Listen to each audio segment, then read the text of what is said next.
Church History. England. Lights and Shadows of the Reformation. London, G. Morrish, 20, Paternoster Square, before 1915. Republished by Irving Risch, host of Down to Earth but Heavenly Minded podcast. Edward VI. And the Reformation. King Henry died in 1547, and on Edward VI ascending the throne, Cranmer was able to proceed with the work of reforming abuses. One of the first things, after repealing the obnoxious laws, was to send visitors to all parts of the kingdom to ascertain what sort of people the clergy were.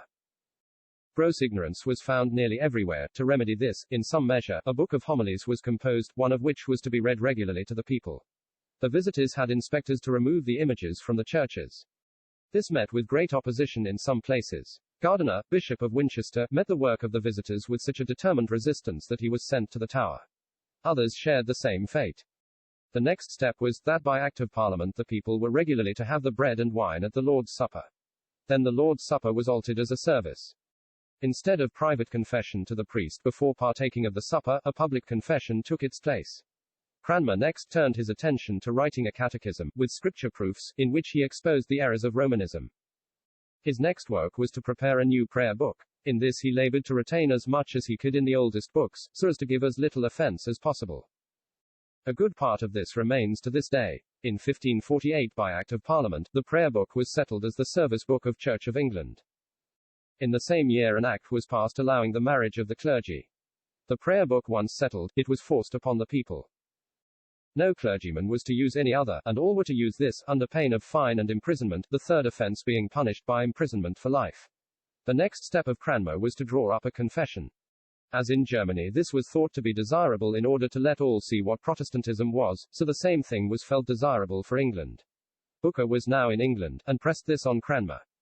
Cranmer now had Coverdale, Hooper, Ridley, Latimer, etc., but it is supposed that the articles drawn up, 42 in number, were the work principally of Cranmer and Ridley, though they were sanctioned by all in February, 1552. This formed the basis of the present 39 Articles of the Church of England. Thus far then we see that in England the Mass was abolished, images were removed, Romish abuses were attacked, and a regular service was adopted. But as this service was for the converted and the unconverted, indeed for the nation at large, irrespective of whether the people were Christians or not, we look in vain for that spiritual tone of worship which none but Christians can enter into and appreciate. As yet, too, there was no liberty allowed, all were obliged, as we have seen, to use the prayer book and agree to the articles. Any who needed a more scriptural and spiritual mode of worship must assemble for that purpose in private houses, to be seen only by God and themselves. During the reign of Edward, Joan Bocher, better known as Joan of Kent, was condemned and burnt alive, principally through the influence of Cranmer, because she denied that Christ took flesh of the Virgin.